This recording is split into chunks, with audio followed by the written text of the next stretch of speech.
Call this regular council meeting of October 28th, 2014 to order.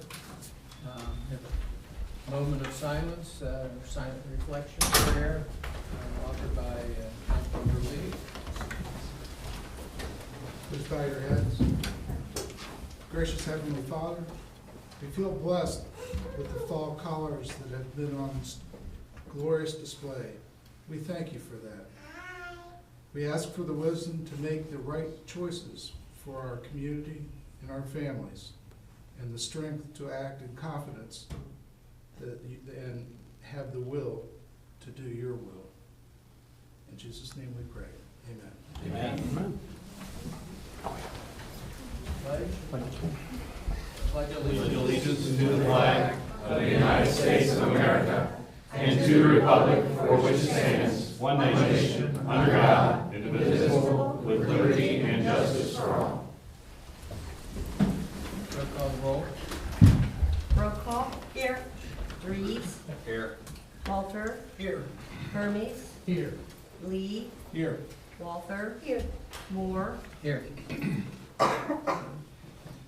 Mr. Mayor, I'd like to move to amend the agenda to include an executive session after we do the calendar, and when we come out of that executive session, I think we will take some action. We need a motion on that. I've moved. second. All those in favor of the motion say aye. Aye. Okay. Have an executive session after the agenda. Purpose. Did you identify the purpose? I can. You will again when you yes. to go in. It will be to consider the sale and purchase of real estate, and we'll also consider compensation of municipal employees. That'll be after the calendar, not after adjournment. Correct. Yeah. Did I say after adjournment? No, I tried to confuse people. Okay, approval of minutes, the minutes of September 23rd regular council meeting, the October 14th council public hearing and council and meeting work session, and the October 21st council public hearing. Mr. Mayor, I request approval of the minutes as presented for the aforementioned meetings. Second. Any comments, questions? Okay, minutes stand approved. Okay, we have some presentations to make at this time. And we have Halloween coloring contest winners. And Chief, will you do the honors here? Yes, sir. Would you care to join me in the well, Mr. Mayor? Okay. And Mrs. Martin, would you ask your students to accompany you on up, please? I'm very pleased to introduce the principal of our Primary North Middle School, Mrs. Martin, and she has brought along with her 3 winners from grades kindergarten, 1st, and 2nd grade at our elementary school, and these are the winners, and I think they have, I don't know if all of you have them, but you certainly do. Can you show our mayor and council your work here? These are what these young ladies and gentlemen have been able to color, and Mrs. Martin and her staff selected the winners based on their creativity and talent. And then you want to aim it towards maybe that camera right behind you, if he's got it on. I'm not sure. Come up here. Jason, are you awake in there? See, moved it right down. Now, Mrs. Martin and Mayor Moore, if you would handle these presentations for me, the fire chief has agreed to join me, and we have the prizes to be brought out. Okay. All right, and now let you read their names. Okay. Give that to, I assume this is Yes, Dolores. this is Dolores Adriel. There you go, sweetie. And Rivera Sanchez. This is our 2nd grader. This is our kindergartner. And then we have Sahari Alignon. And this is our 1st grader. And they did a really good job. They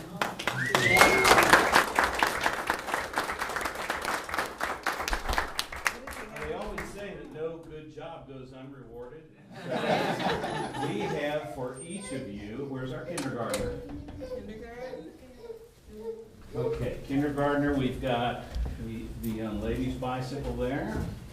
And first graders. There you Okay.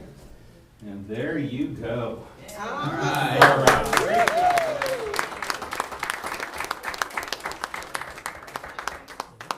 Thanks for participating, and we hope that we see you. And you'll have to come back and see us. Moms and dads that are here, we'll make sure that they get a helmet if you come back and see us, okay? All right. And there's also an elevator out there that might help with bicycles. Thank you for coming. Congratulations. Thank you. Thanks for You got it? Here you go. Come on, kids. There you go. Good job, man.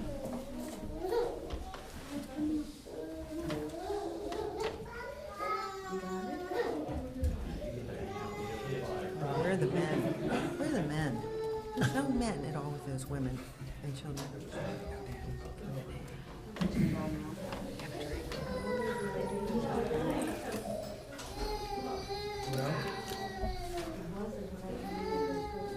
Chief, you wanna check the elevator? Maria said it wasn't working. It wasn't open when I came in. Officers know. Okay. She had some men out there to help with the bikes. Okay, the next presentation we have is a proclamation by me for pancreatic cancer. And we have some people representing the group that we're presenting this to. They have information on the back of the council chamber for any of you who want to grab some information on pancreatic cancer. Whereas in 2014, an estimated 46,420 people will be diagnosed with pancreatic cancer in the United States, and 39,590 will die from the disease. And whereas pancreatic cancer is one of the deadliest cancers, it's currently the fourth leading cause of cancer death in the United States and is projected to become the second by 2020. And whereas pancreatic cancer is the only major cancer with a 5-year relative survival rate in single digits as just 6%. And whereas the symptoms of pancreatic cancer present themselves, it is generally late stage, and 73% of pancreatic cancer patients die within the first 5 years of their diagnosis, while 95% of pancreatic cancer patients die within the first 5 years. And whereas approximately 1,730 deaths will occur in Ohio in 2014, and whereas the reconnaissance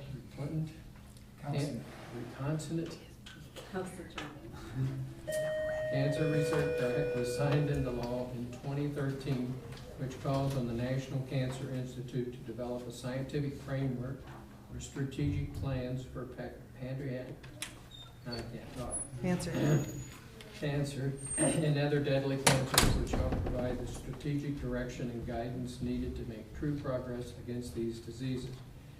Whereas a pancreatic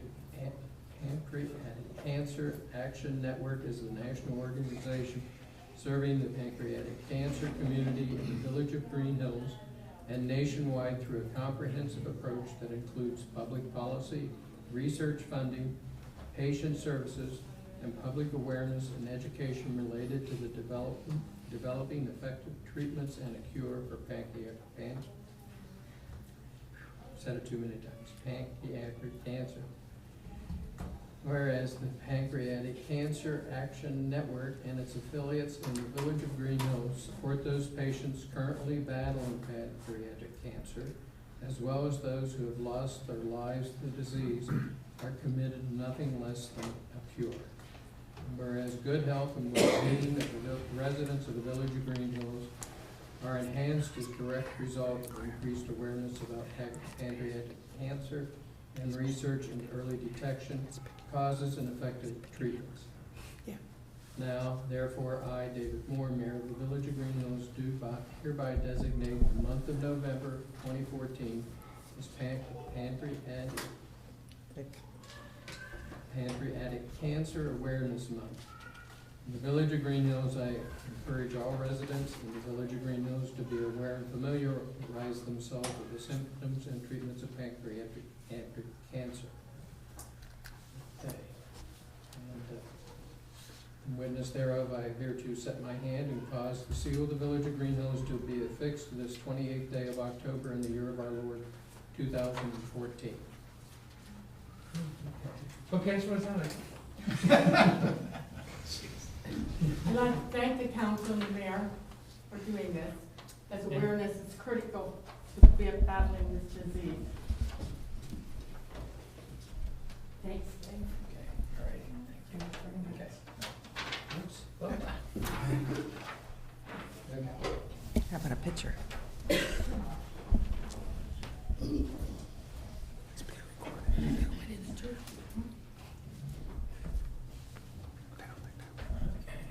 All right, moving on. Residents to address council. This is time for citizens to comment on matters before council or to ask questions of concern to them. When recognized, please come forward to the lectern, give your name and address, and then state your comments or questions. Council meetings are tape recorded for ease of transcription. Comments are limited to 2 minutes.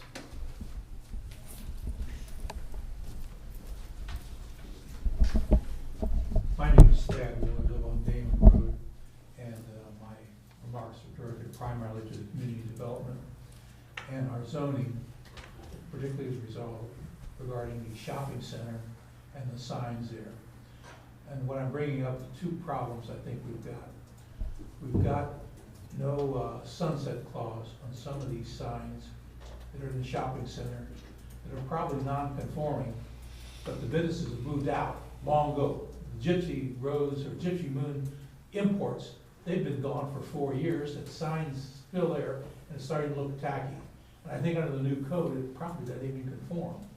I think you really should consider amending the zoning ordinance to put a sunset clause, that when a business closes, there's a certain time after which the sign has to be removed, and make it a reasonable time, maybe 6 months or something. Because perhaps a new business could come in and use the same sign, maybe change it. But when you have a situation where it's not being used for a long period of time, and perhaps it's not conforming under the new code, we should have a sunset clause where the sign should be removed and lose its non-conforming use protection. Because if we're gonna have a new zoning code, we went through a lot of heck to get one way or the other, and not everyone's happy with it, which means probably it was a fairly good code. It means that we have to tweak it every now and then, and I think this is one area where we really have to tweak it, because this is the center of our town. This is our village center, and I think it just, optics are everything. We do have a new business going in, Troubadour, that has a really great sign there, but let's do something with the rest of them there. We may also want to consider amending the ordinance a little bit to prevent a little bit more variation in signage. But that's another issue. But I think right now we gotta consider with the junk that's sitting there, because it looks bad for everything. And there's something we can do about it. And it shouldn't be hard to do. We've got a law director here that, he's waiting for something to do, and I think between 12 o'clock and 6 in the morning, he said, my God, now I can come up with a new sign ordinance. How to restrict this. I mean, he's thinking about it right now, I can tell. Thank you.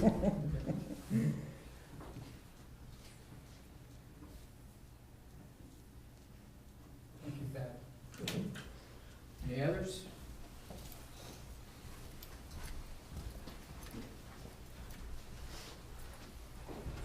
Good evening, Doug Kohler, 53 I-11. I'd like to take a moment just to thank everybody that helped out to make this year's Harvest Fest such a great success. It couldn't have happened without all of you. Yvonne, your help was invaluable. Everything you took care of for us. Jeff, your leadership in the group helped a lot. I mean, it meant a lot to take care of the things that we didn't even realize you were doing. service department. They did a lot of work for me in the background that nobody even knows about, and I really appreciate that. There were many other helpers. Tony Schuler was there. Dan Dusa helped out a lot. It was a big success this year, and I am hoping that next year is even bigger and better. With all your help, I'm sure it will be. Take a moment to thank God for the weather, too. We had just the absolute best weekend we've ever had. Thanks,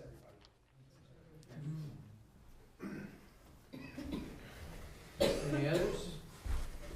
Okay. Reports of village officials, municipal manager Yvonne Kovac. Okay, thank you, Mayor. I want to start off to review the public records request from the last quarter.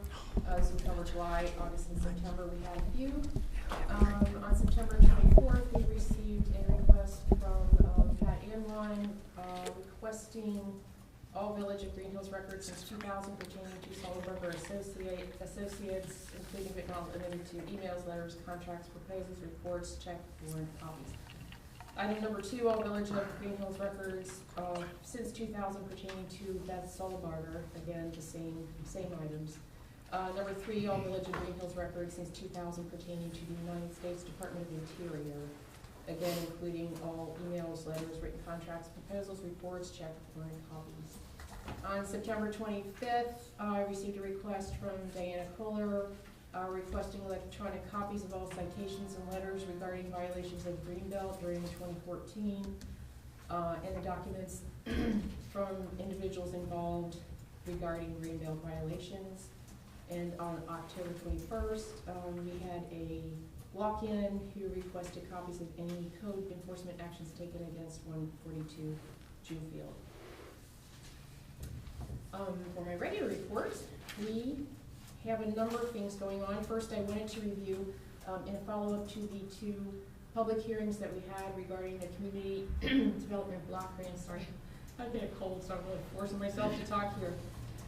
Regarding the community development block grant program, we are going to be submitting one project application, very much like our previous one for the Housing Improvement Repair Fund. That currently gives $2,000 for up to $2,000 for eligible applicants to do certain repairs to their homes. We're going to expand those uses to include sidewalk repairs for homeowners, and also to include potentially up to $5,000 if a applicant is going to do some repairs that are consistent with historic guidelines, which essentially are replacement of, almost identical replacement of existing items on their home. And again, it will be on an application by application basis. But other than that, we're asking for $25,000 per year for a total of $75,000 for that program, in light of the fact that we're adding some additional uses for the money. I wanted to let you know that the Greenhills Tree Advisory Board has come up with a couple of exciting programs. You probably read about the Heritage Tree Program in the last journal, and we have received 5 nominations that I'll bring to council the next time with some photos for some trees to start that program. We're real excited about that. Also wanted to thank Springfield Township for the donation of their flowers, and I think maybe you did that previously. I'll probably do it again, but it certainly did make the market look really pretty. Again, some folks are concerned about the expenditure of funds, and in this case, our neighbors gave those to us, and they just look beautiful, so we certainly appreciate that. And also at the same time, then the Alzheimer Center did their run in advance of the Harvest Fair, and I understand that was really great for them, and Doug, seriously, thanks to you for all the work that you did on that event. And I think it was just really mutually beneficial for both our company as well as the village. I want to remind citizens and council that the leaf collection is going on. For the first 2 weeks of leaf collection, not very many leaves came down. All of a sudden, we've had a very heavy wind and some rain, so they're all falling at one time. And I guess I'd like to just ask to be patient. They are making their rounds as quickly as they can. It's heavier to pick up wet leaves, but they will get around to your pile Try to not block in their cars, don't put brush and things mingle in with the leaves, or they won't be able to collect those. But again, just rest assured that they will make their rounds. Right now, they're scheduled to go around to the entire village once a week. Maybe quicker if they can pick them up quicker, but I would say over the next 2 weeks, it's probably gonna be the heaviest load, so they will probably be slowed down a little bit, but they will get around to the area. We have a number of legislative items on that we can begin to review at the time of the legislation, if that's, if council so wishes. We also have Matt Sanders with us tonight, our new finance director, who's here to walk us through some of the financial issues. Also want to mention that an issue has come up. Well, we're always talking about our vehicles of late, and we've had two very unfortunate issues that are going to spur to acquisitions a little bit quicker. One is going to be the service truck, which I believe it is the time to start moving forward on that. The state bid is currently up for renewal, so as soon as that new state bid is out, we'll pursue ordering that truck. The second one is we have had a second cruiser go down, which has a hefty repair bill of about $5,000, so we really don't want to spend the money on that. And so at the appropriate time, I'm going to ask council for a motion to allow me to do a letter of interest to the vendor to let them know we were able to locate one that we could get a hold of fairly quickly. Is that right, Chief? Yes, ma'am. So, well, at a later point in time, we would have legislation, but what I would need from you right now is a motion to allow me to go ahead and at least give them the yes, we are interested in that vehicle kind of thing. So that concludes my report for now. Thank you.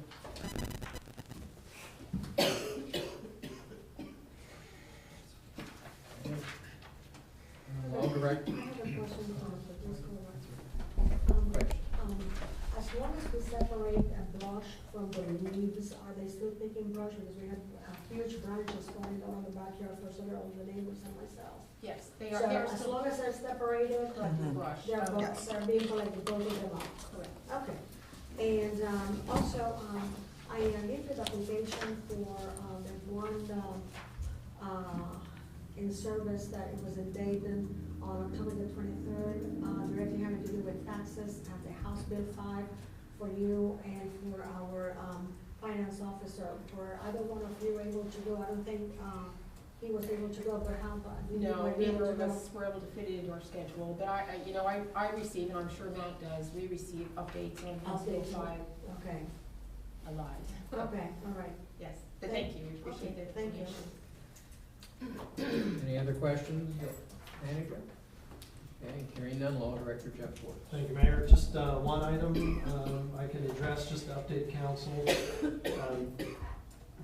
I know it was requested that I give you an update on this. And this has to do with the Greenbelt, the notice of violation of Greenbelt District violation on Joywood property. This has to do with the installation of a concrete pad. The question has come up, where are things, where does it stand on that? What I want you to understand is a notice of violation was sent to the property owners. The property owners have retained legal counsel. We've had an initial meeting with them. They've expressed some interest in trying to resolve this through the variance process.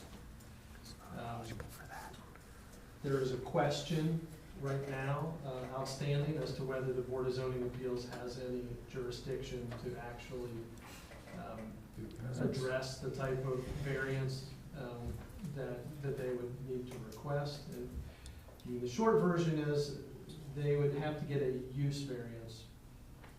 And just so you know, well, the enforcement of this matter is on a stay right now, because they have submitted the formal letter to the village initiating at least the pre-application meeting the requirements of our variance application. So because they're trying to pursue the administrative remedy that they have, the enforcement is on hold while we work through that administrative process. What it boils down to is they would need a use variance. We've previously previously stated that that's not something that the Board of Zoning Appeals can do. They have submitted a position letter to us, at least at this point, identifying what their position is that there's some ambiguity in our zoning code as it relates to use variances. And they have cited to us a number of cases in Ohio that stand for the proposition that if there is ambiguity in the zoning code, it should be resolved in favor of a property owner. Since zoning laws, take away basically a derogation of your property rights. So if there's a question, it should be resolved in their favor. We haven't resolved that question yet, but just so you know, and so council is aware, even if the resolution of that question would go in their favor, that doesn't mean they get to keep what they have. It means all it means is they would be allowed to actually apply for, and the BZA could hear their variance request. Doesn't mean they would get the variance. It just means that the Board of Zoning Appeals would even be allowed to hear it. Then what? That's the stage where we are right now. I mean, what would generally happen is if the Board of Zoning Appeals is determined that they can hear the case, they'll hear it like any other variance. And if the variance is denied, well, if the variance is approved, then they'll be able to do whatever the variance allows them to do. If the variance is denied, then there are continued administrative appeals that they can, that they have at their opportunity to go to common pleas court. Jeff, if the BZA does not have the authority to hear that, where is that? Is there another route for the homeowner? Well, I think one particular route that we've discussed with them is that if the Board of Zoning Appeals makes a decision that they don't have jurisdiction to hear it, that in itself may be an appealable question that they could appeal to the Court of Common Pleas. But beyond that, if the BZA does not have jurisdiction to hear a variance, that means no variance can be granted. That means they have to comply with what the code says. Is that actually on their property, within their property? Where they have the pad at now? Yes. So basically it's that line between Greenbelt and that, what is it called? I mean, it's like there's Greenbelt and then there's, It's privately owned property that is partially zoned as Greenbelt, which I think is a Easement. flaw. It's an easement. but, No, it's not. is what It's a it piece of is. property that they own. Easement. The fact that people can have property and there's two different zone codes that are applicable to that piece of property is, okay, but I don't understand. So basically what they have is their piece of property is going into Greenbelt. Their outlying property is a part of Greenbelt. Yeah, it's zoned, it falls within the Greenbelt So zoning they, district. all right, so then they have to stay away from that Greenbelt, Well, they already built but it's it. still part of their property. Yes, they own it, it's their property, but Okay. it's zoned, this is really just a zoning question. It's zoned Greenbelt, the Greenbelt has certain restrictions of what you can do. They constructed the concrete pad, we've given them a notice that that's in violation. Right, yeah, I know the history of everything. Right, and I just didn't know the dynamics of where their property It is is. at, and if it's inside Greenbelt. If that's the case, then I would think the BZA would have the jurisdiction to vote on it. Well, here, That's I'll their tell property. you, the jurisdiction question is this. Our code, and this is the point they've raised in their position letter to us. Our code says, if you are going to have a use variance, here's the standard. Here's our code spells out the standard that our BZA has to apply for use variances. In a later paragraph, it says, however, the BZA does not have the authority to grant a variance to allow a use that is not otherwise permitted in that district. Their position is, your first paragraph says you can have a use variance, your second paragraph says you cannot have a use variance. That seems to be ambiguous, it should be resolved in our favor. And all they're asking is, if it's resolved in our favor, we should be allowed to apply for a use variance. And that's the question that's, we're trying to resolve. And generally, on Greenbelt zoning, it's usually a separate parcel in most cases. So they have two deeds. They have a deed for their property that's not zoned Greenbelt, and they have a deed for the property that's Greenbelt, generally speaking. some of those had gotten combined. Yes, and that's what I was gonna say. What has happened in the past is that someone will own a parcel that's zoned residential. They'll buy the piece right next to them that's zoned greenbelt, and then they'll consolidate their lots. So it erases that lot line, and they think, well, now I just have one big lot, and it must all be zoned residential. But combining lots, erasing a lot line, doesn't change the district boundaries on the zoning map. So you might just have one lot now, but part of it is residential and part of it remains greenbelt. It's like running into a right of way, for 2%. You have the same type of thing back here, that's right. Right. Although I don't know.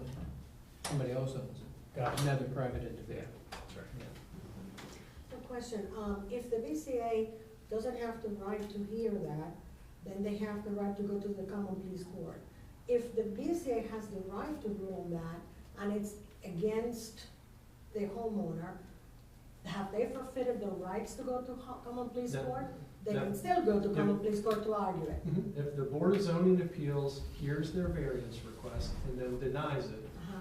they have the ability to appeal that to common pleas court. Okay, so either way, they can go to the court. Well, at least that way we know they do.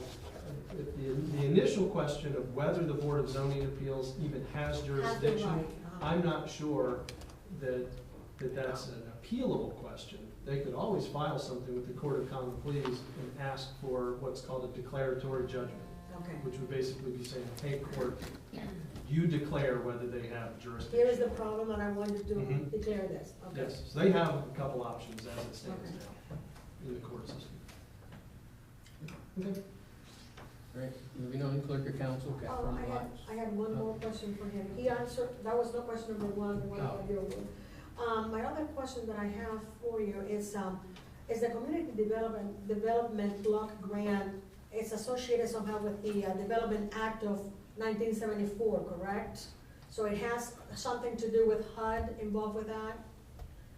Because I'm looking at the contract, and my question for that is, it looks like we're going to be getting some money, and I kept asking, what is the catch?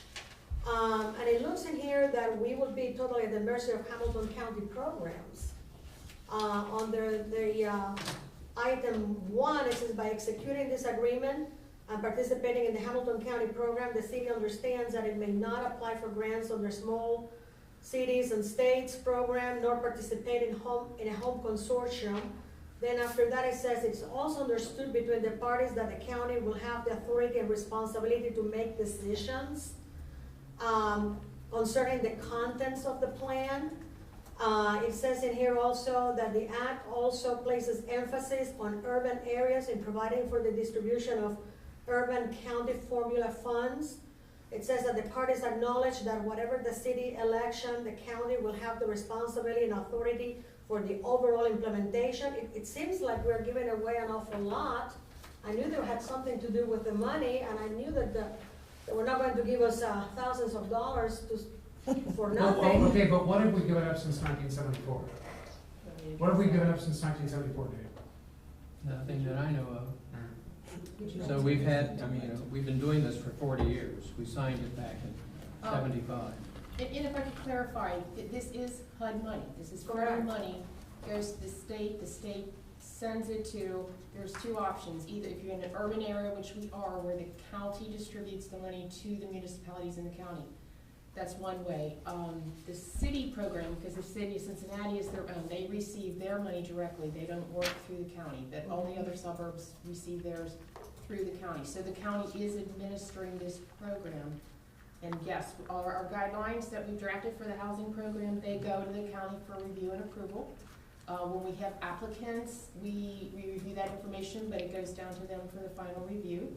The work gets done, people submit their receipts, we verify the work and send it to the county to pay it. So yes, the county is very much, and that is the way it has always been for that program. The money goes to the county administers it and sends it out to the suburbs that participate.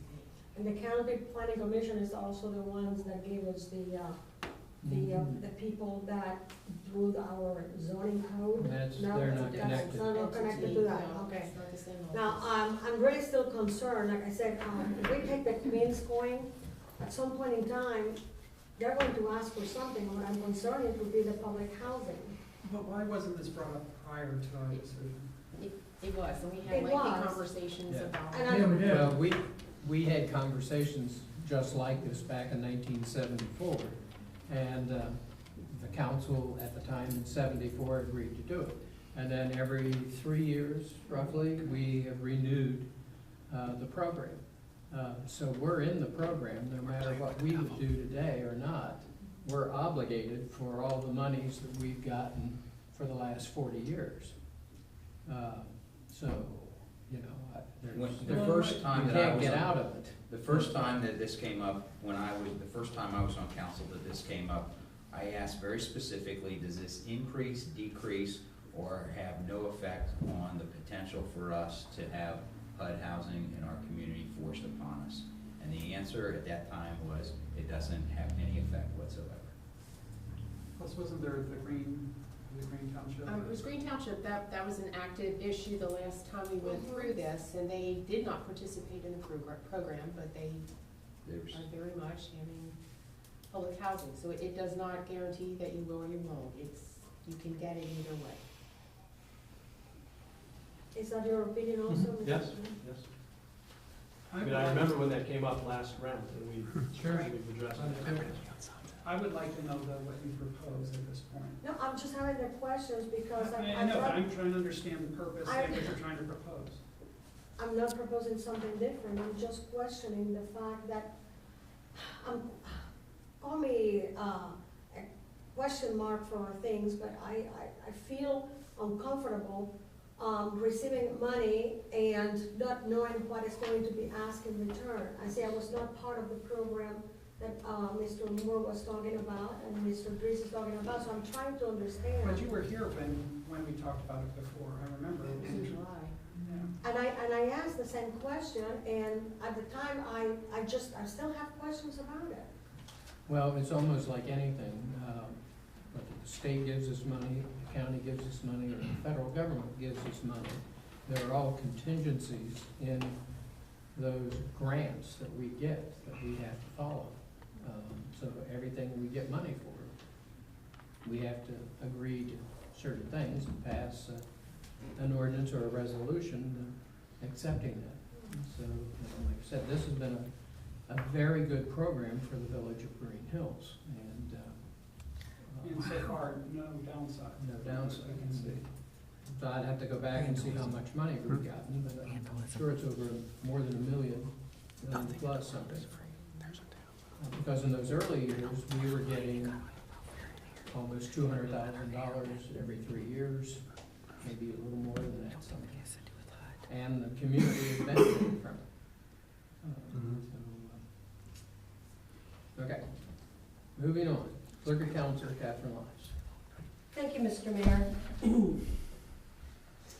The October 2014 Community Calendar and Ordinance Numbers 2014-08 TNS and 10 LMR and Resolution Numbers 2014-29F, 30F, 31F, 32F, and 33 CD were posted as required. Additionally, cancellation of the Streets and Services Committee and Laws and Rules Committee meetings of September 29, 2014, and cancellation of the Traffic and Safety Committee of October 28 were also posted as required. And notice of the public hearings regarding the Community Development Block Grant, public hearings on October 14, 2014, and October 21st, 2014 were posted as required. And if there are no questions, that will conclude my report.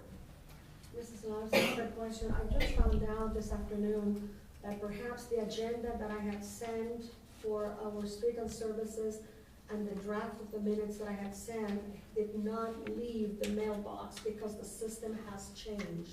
It came through. It came through? Yes. Okay, thank you very much. You're welcome. Chief of Police, Neil Furman. Thanks, Mr. Mayor. Late last month, a compliance monitor with the Ohio Office of Criminal Justice Services came here to Greenhills, speaking of restrictions on grant money, came to audit to ensure that we had spent the grant money properly that we had received for our new video cameras. In due in large part to the prep work done by our finance director and participation of our municipal manager during the audit, we had an absolutely clean audit with no findings. We do have the new video cameras that are placed in our cruisers as a result of the grant. That funded 2 of those cameras, and we cheerfully used money confiscated from drug dealers that we've accumulated in our drug law enforcement trust to fund the other 2. So I'm pleased to report that our VHS tapes in our old cameras are now a thing of the past. We're using up-to-date technology. One of the best items of note was that in this current month, one of our own is the Officer of the Month in Hamilton County. That hasn't happened in a long time. And typically we compete for that honor with municipalities like Cincinnati and the Hamilton County Sheriff's Office, who, I guess fortunate for us, see a lot more crime. But in this instance, the specific trigger for this nomination was Officer Eric Tricase's work in effecting the apprehension, the arrest, the conviction, and the incarceration of an aggravated robbery suspect here in Greenhills this spring. And Eric did a textbook job in that particular case, and that's what triggered his nomination. But in addition, he also has served his country in the United States Marine Corps, currently is a Marine Corps Reserve, and is also works for Chief Spaeth as a volunteer firefighter here in Greenhills. So I think he's a well-rounded award winner and very deserving of that award. We did hold our annual departmental meeting earlier this month, and we updated some critical policies and procedures. We had a representative of our law director's firm, our municipal prosecutor, was here to provide us with a legal update. We did provide take a group picture, which hidden talents in this room. The finance director was the photographer, and Mr. Halder was the photo editor. You'll see that contained within the report. So we were happy to have that done. During that meeting, we had a suggestion by one of our young officers, Officer Guilfoyle, and as a result, we signed up as a member of an enterprise called the Southwest Ohio Police Intel Group, and it's a network of investigators that share and exchange criminal intelligence information, and Sergeant Lukes will be coordinating that for us and receiving that information, passing it on to our officers. Later in the month, on October 16th, Lieutenant Ward and I attended the regional meeting for our software vendor for our departmental computer system. Lieutenant Ward is continuing to work on integrating our mayor's court data into that system to eliminate redundancies and down the road reduce some costs.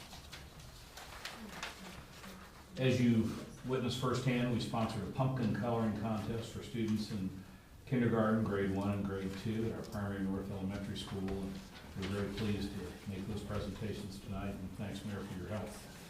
During the month of September, we investigated 1 traffic accident, 4 crimes, 180 other incidents. We made 737 contacts with our citizens. 163 of those were dispatched as compared to 150 last year. 574 of those were self-initiated by our own officers. The department provided assistance to the public 82 times during the preceding month. We assisted other agencies 73 times, and we made 39 criminal arrests and 72 traffic arrests. Thank you, Mr. Mayor. Questions of the chief? Hearing none, Fire Chief Anthony Spade. Thank you, Mr. Mayor. See a few statistics for you. And in September, we had 69 runs. That takes us to 560 runs year to date, which compared to 507 at the same time last year is an increase of 53 or 10.5%. I want to welcome new probationary members, Jared Dornbush and Joseph House. Unfortunately, we have 3 tenured members moving on. The first being Harry Zareski, who's been with us 5 years. He's relocating to Louisiana with his wife, so we wish him all the best and thank him for his service. Captain Keith Esser, who's been with us 12 years, is also relocated to Florida, so we want to thank him for his service. And then, last but not least, Brian Wood, our captain, completed his 20 years of active duty this month and has chosen to take his life membership and retire. So they'll be recognized at our annual meeting this year. But I want to thank those gentlemen for their service, and glad for them that they're moving on, but it's always bad for us when we lose good people. So best of luck to them.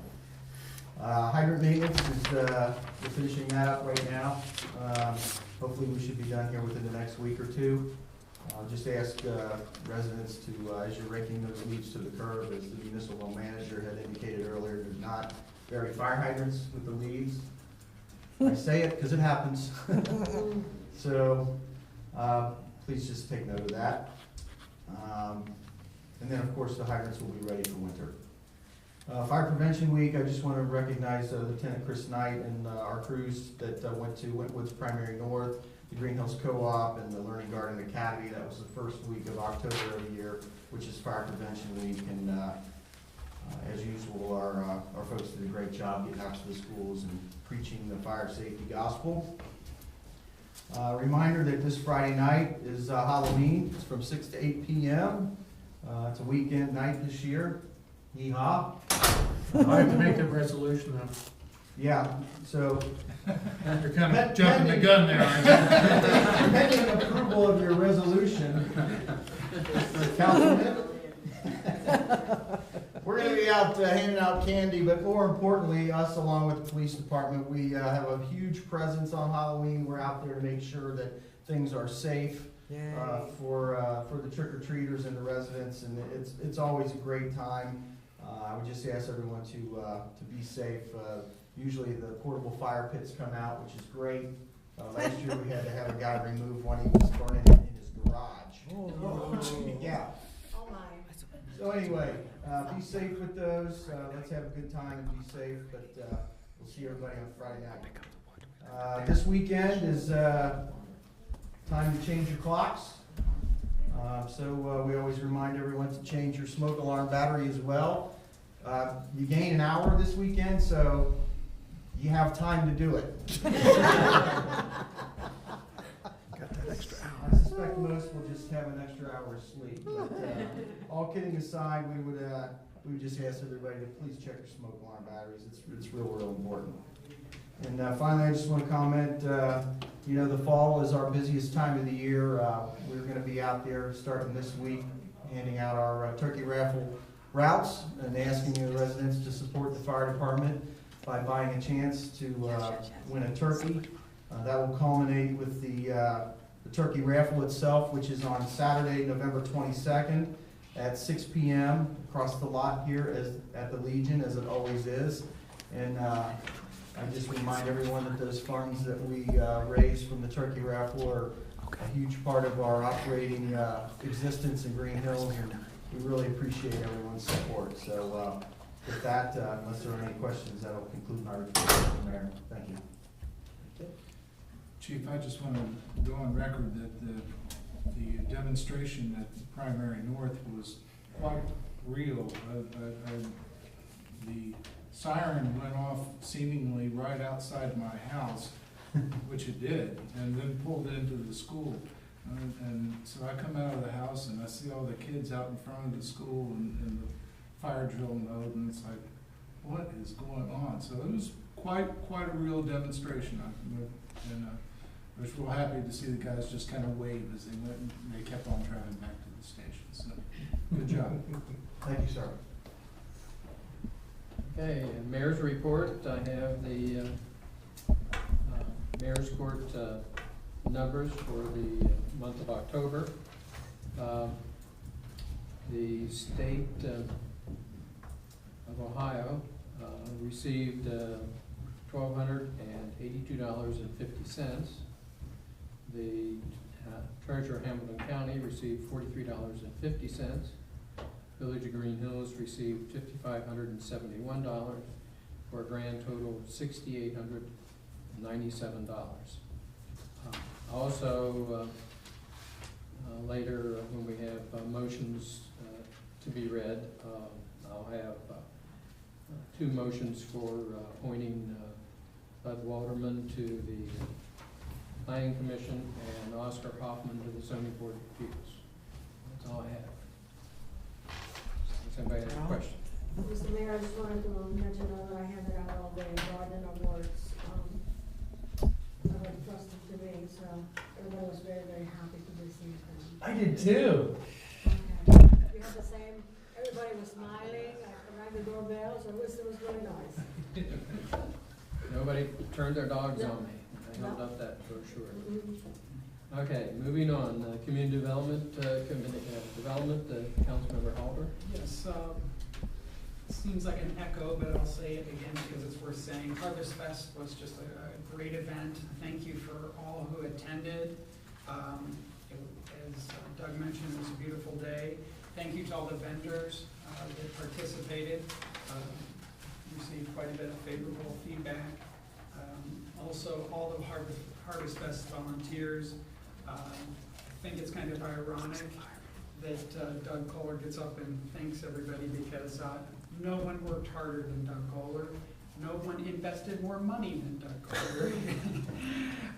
No, you went to the wall for that event, and I know it was a little bit easier when Diana was in town, but thank you very much.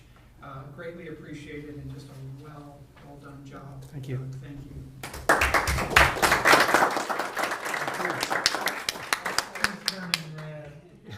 I'd also like to thank Dan as well, Dan Dusa, Patricia Bender. I'm running a risk by naming names that I might miss somebody. It's not intentional. Chris Russo, volunteer committee, just did a great job. Those on the rec commission, Greg and Peggy Hermes, Maria, thank you for your help and donations at the wagon. Glenn and Barb Dries, Candace Shane, my neighbor, and Betsy, my wife, who left from work to come and serve as well.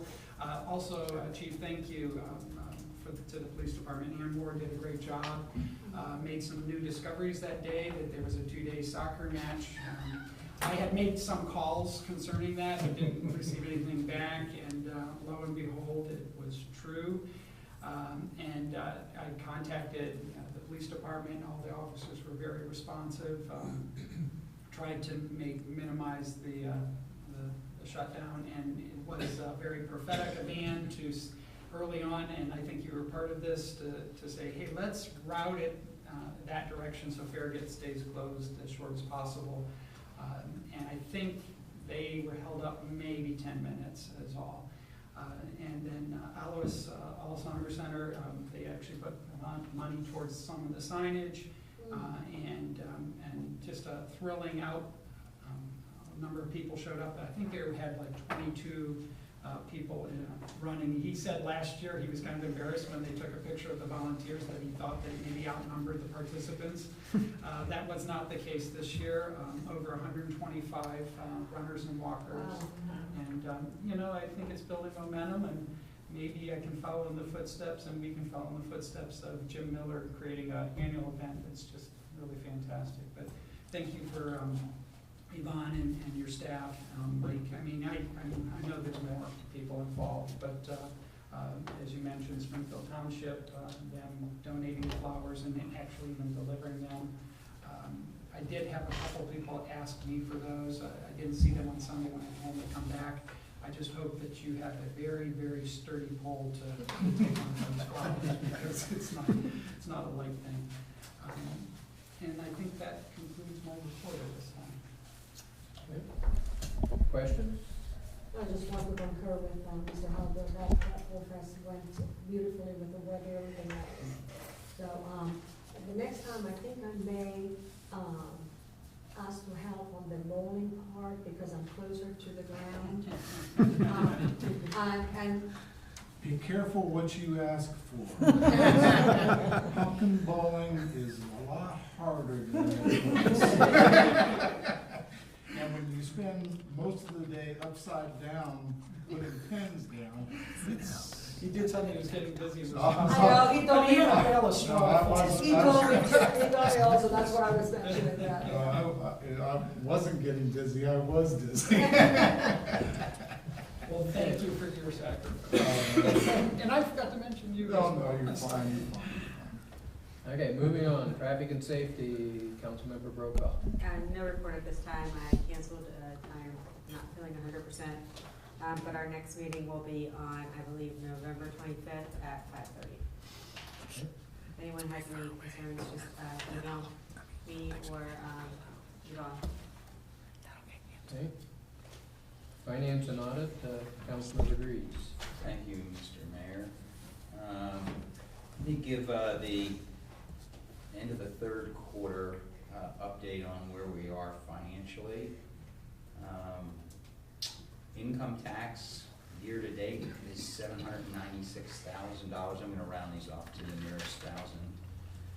And which is $40,000 ahead of last year. The general fund year-to-date revenue is $1,459,000, which is $246,000 less than the prior year.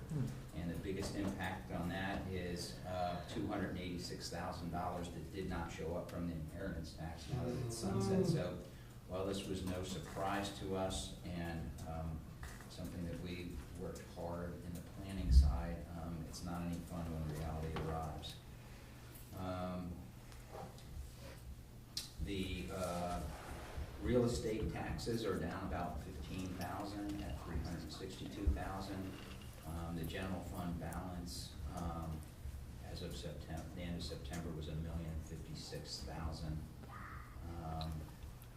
So that's kind of a little bit of the financial highlights. Oh, I did want to note that through September, we have appropriated $2,153,000, and we spent 80% of that at $1,723,000.